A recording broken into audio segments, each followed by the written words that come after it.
I shall now make a statement in my capacity as the representative of Ecuador.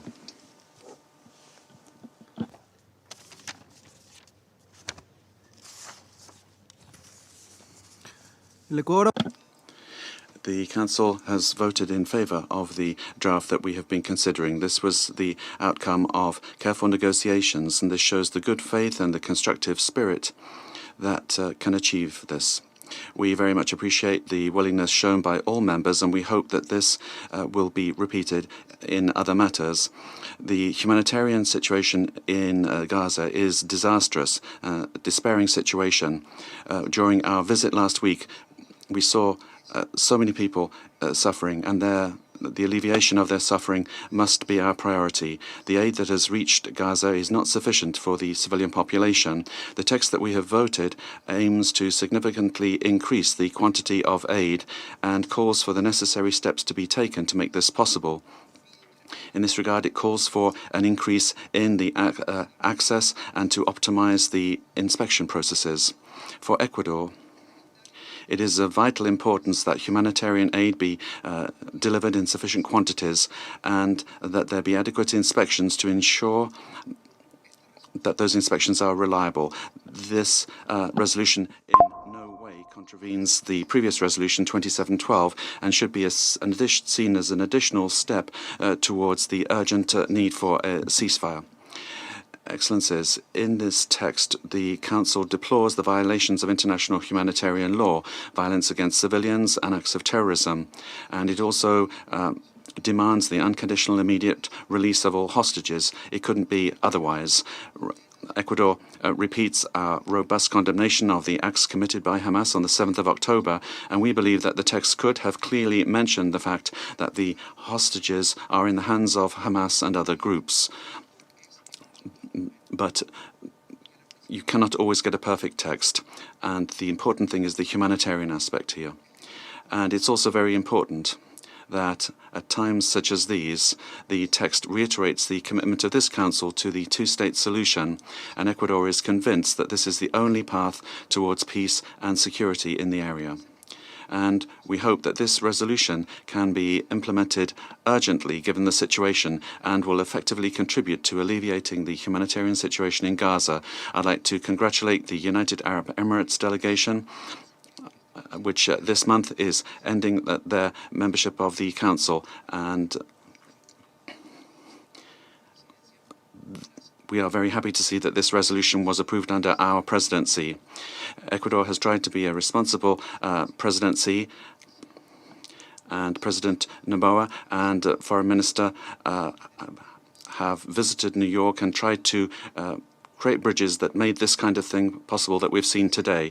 I'd also like to thank all outgoing members, Albania, Brazil, the United Arab Emirates, Gabon and Ghana, for their tireless contributions to our work in the last 2 years.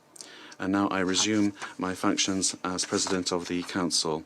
I give the floor to the Permanent Observer of the Observer State of Palestine. Mr. President,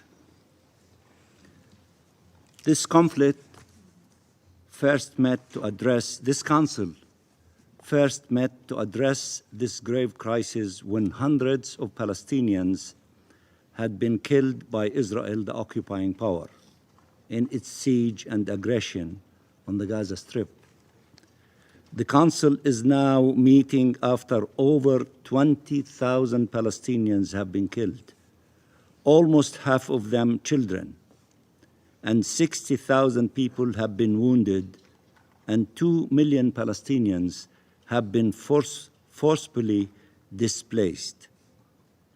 It is meeting as homes, shelters, schools, hospitals have been destroyed, and as hunger and disease are spreading like wildfire. No one should forget that what we are talking about are 2.3 million Palestinians who have been fighting for their life and facing death every single day for 75 days. They have been fighting for their lives, for their very existence for over 75 days. Mr. President, the Arab and the OIC groups, with the support of an overwhelming number of UN member states, have been mobilizing for three objectives, and we said that from the beginning. End the carnage immediately, immediate ceasefire, humanitarian assistance at scale, and no forced displacement. We meet today as part of this continuous effort to advance these three goals. Mr. President, allow me at the onset to pay tribute to all the humanitarian and health care workers who, at peril to their own lives, are struggling every single day to address and alleviate an occupation-made humanitarian catastrophe of unprecedented scale. They are operating under conditions where no place and no one is safe, under widespread and indiscriminate bombing, where hospitals and shelters and ambulances are shelled, and with minimal to no access to humanitarian supplies necessary to sustain and save lives. We pay tribute to the Palestine Red Crescent, in which many of you have met them in your trip to the Rafah crossing, to Palestinian medical and civilian rescue teams, to the personnel of the United Nations and its agencies, notably UNRWA, to the members of Palestinian and international humanitarian organizations on the ground, and to the ICRC. Their work is heroic and deserves our utmost recognition and respect. The draft resolution presented by the United Arab Emirates is to allow them to conduct their sacred mission to assist civilians in need, to save human lives, as Israel, the occupying power, continues to ignore the global demands for an immediate humanitarian ceasefire and to deprive the Palestinian people of the humanitarian aid they desperately need. There are thousands of trucks of humanitarian aid on the Egyptian side, and Egypt's full willingness and mobilization to see this aid delivered. You saw those thousands of truckloads from your trip from Al Arish Airport to the Rafah crossing. There are over 2 million Palestinians in desperate need of such aid on the Palestinian side. This inhumane and criminal Israeli siege, this use of humanitarian aid necessary for the survival of the population as method of war has to end, and it has to end now.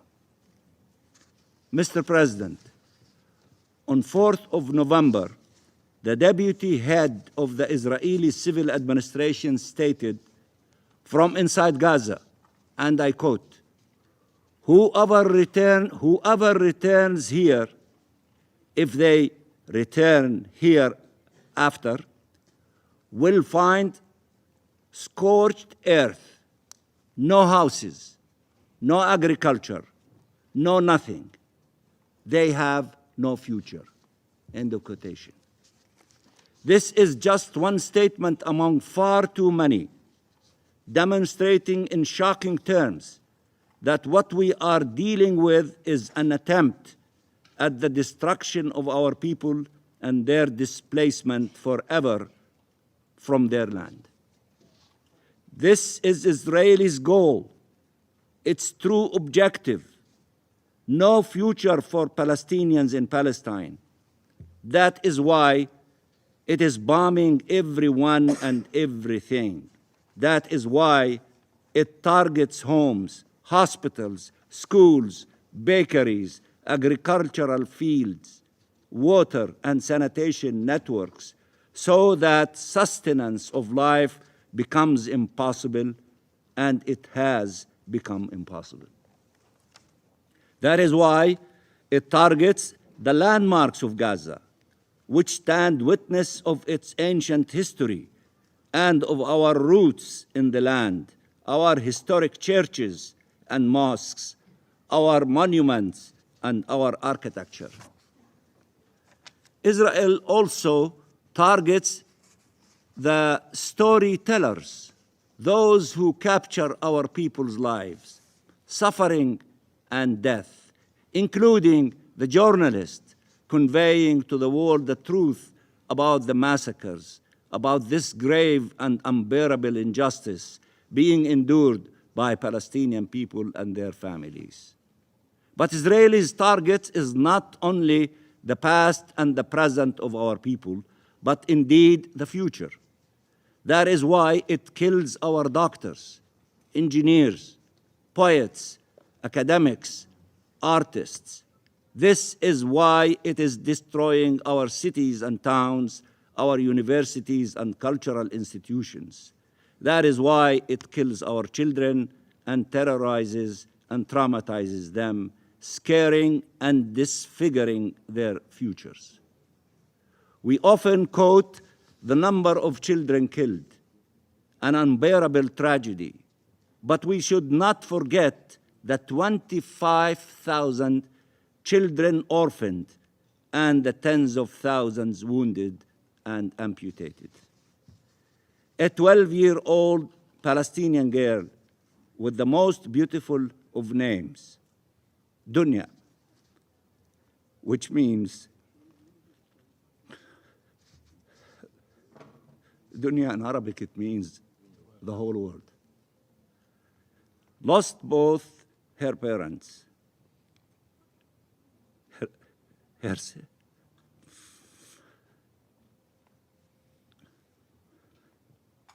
sister, and her brother, all killed in Israeli shelling of her house. She also lost her leg, and I believe she was interviewed by the CNN journalist that United Arab Emirates managed to let her enter the Gaza Strip and to make that important report that she did.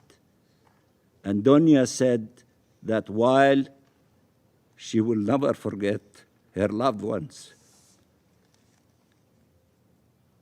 she has to continue living, that she would become a doctor to help children as doctors helped her. But Dunya did not live to become a doctor or to memorialize her family.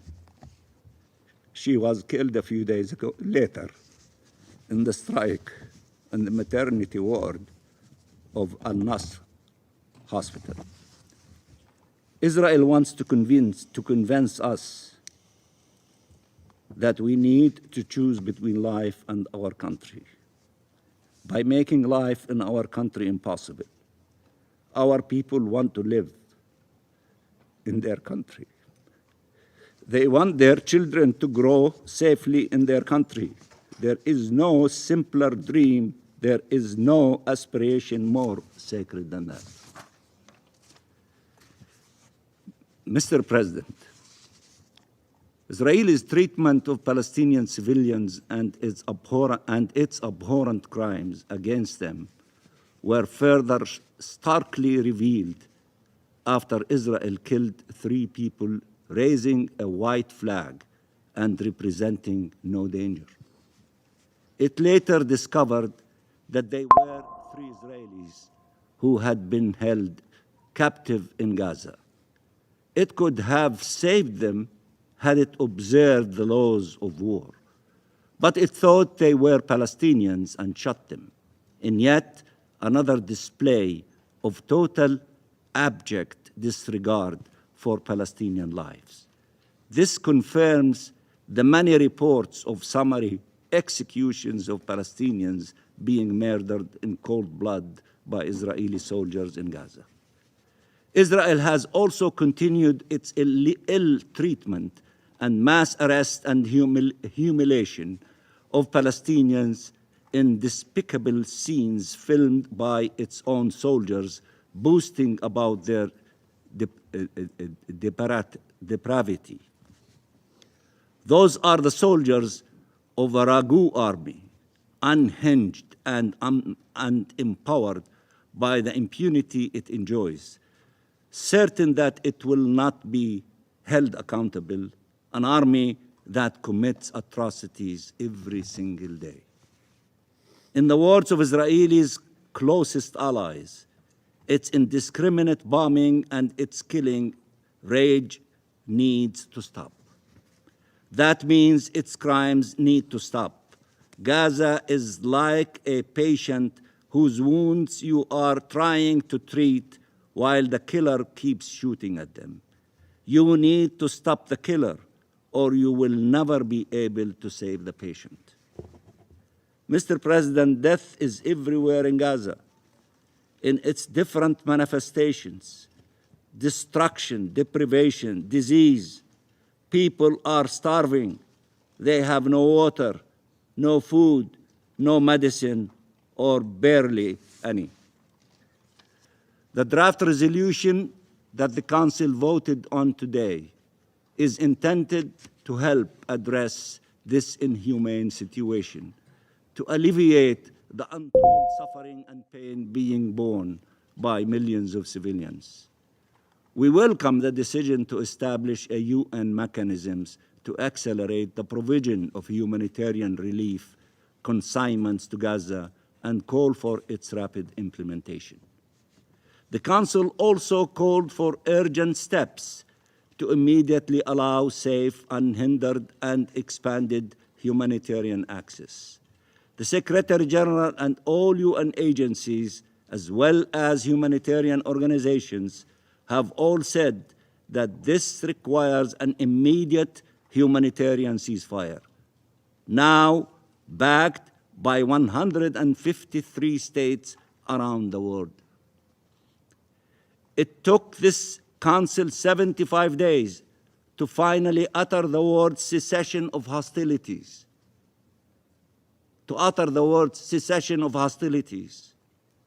40 days after the General Assembly first referred to that objective and tens of thousands of Palestinians killed later.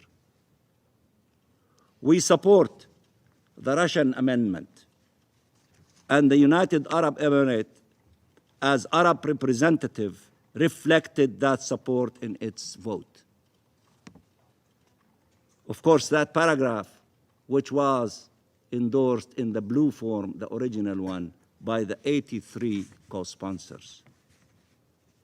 The resolution is also clear about the unwavering commitment to the two-state solution consistent with international law and UN resolutions, and in this context, on the status of the Gaza Strip as an integral part of the territory occupied in 1967 and as part of the Palestinian state, and on the unity of the Gaza Strip and the West Bank, and the role of the Palestinian Authority, and the complete rejection of forced displacement in violation of international law.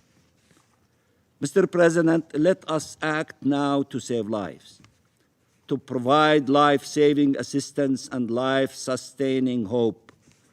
This resolution is a step in the right direction. It must be implemented and must be accompanied by massive pressure for an immediate ceasefire. I repeat, immediate ceasefire. There is no way to stop the war crimes, crimes against humanity, and genocide underway, but an immediate ceasefire. Ceasefire again. There is no way to start addressing the occupation-made humanitarian catastrophe, but an immediate ceasefire. Ceasefire again. There is no way to release those held captive, but an immediate ceasefire. This resolution calls for protection of civilians, deplores attacks against civilians, rejects forced displacement, calls for immediate and safe humanitarian access and for humanitarian aid reaching the Palestinian population. All that requires an immediate ceasefire. Immediate ceasefire, as requested and as called for by the Secretary General in his famous letter to the Security Council. Humanity must prevail. International law must prevail. Millions of lives hang in the balance. And I thank you very much, Mr. President. I thank the permanent observer of the Observer State of Palestine for his statement. I now give the floor to the representative of Israel. Thank you, Mr. President.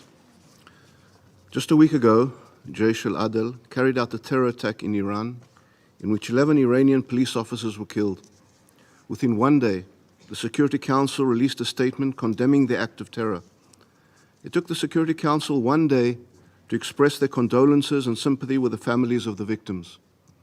It's true, terrorism must be condemned, even if the attacks are perpetrated against police officers of a rogue regime and the world's leading sponsor of global terror. Mr. President, 77 days ago, Hamas intentionally murdered, raped, and mutilated 1,300 Israelis and took 250 hostages. And this Council still has yet to issue a single statement condemning Hamas and their atrocities. In addition to the Council's inability to condemn Hamas's attack, the 130 hostages, women, children, and the elderly are still being held in Gaza and must not be allowed to become a footnote. Humanitarian aid is pouring into Gaza every single day, yet the hostages being held by Hamas are not even allowed visits by the Red Cross. This is the most heinous war crime imaginable. The hostages must be at the top of this Council's agenda. Council members, there is no doubt that humanitarian aid is crucially important. Israel is already facilitating hundreds of truckloads of aid into Gaza every day. Israel is also willing and able to exponentially increase the entry of aid trucks into Gaza. Israel has already opened the Kerem Shalom crossing in order to ensure the entry of more trucks, and has also facilitated the entry of dozens of trucks that arrived from Jordan. The only roadblock for aid entry is the UN's ability to accept them. Enhancing UN monitoring or coordination of aid is not a cure-all, and any enhancement of UN aid monitoring cannot be done at the expense of Israel's security inspections. Israel not only has a right but an obligation to guarantee its security. This is why our mission to eliminate Hamas's capabilities has not changed, and this is why security inspections of aid will not change. Israel will not permit the regrouping and rearming of Hamas, as the atrocities of October 7th can never be allowed to repeat themselves. Israel recently exposed another huge Hamas terror tunnel that stretches 4 kilometers, was constructed 50 meters underground. This terror tunnel is wide enough for vehicles to drive through. It can house hundreds of terrorists. The amount of cement and equipment needed to build this tunnel alone is immense. This is just one part of Hamas's subterranean city of terror, the missile and rocket manufacturing facilities, and terrorist training complexes across Gaza. It cannot be claimed that Israel did not give any warning. For years, we have sent letters outlining Hamas's terror threat and growing capabilities. We have held countless meetings with officials. We have done everything possible to make it clear that action must be taken. But our words fell on deaf ears. Mr. President, if this Council seeks to end hostilities, it should start by supporting Israel's mission of returning the hostages and eliminating the Hamas threat, and at the very least, it must prevent Hamas's empowerment. Just as this Council is committed to increasing aid, it should also be committed to blocking the smuggling of arms and transfer of weapons to the Hamas terrorists. And just as this Council is committed to ensuring aid reaches Gazan civilians, it should also be committed to ensuring the said aid is not diverted into Hamas terrorists who do not care about the civilian population. The focus of any resolution should also hold Hamas accountable, while taking every step to prevent them from entrenching themselves and regaining power. Mr. President, Hamas is a genocidal terror organization. Hamas is a direct threat to the security of Israel, to Gazans, and regional stability. In order to promote security, this Council should first recognize Hamas's terror regime and then focus on the elimination of its threats. It should be focused on freeing the hostages. It should be focused on preventing Hamas from exploiting aid. It should be focused on ensuring Hamas can no longer expand their terror infrastructure.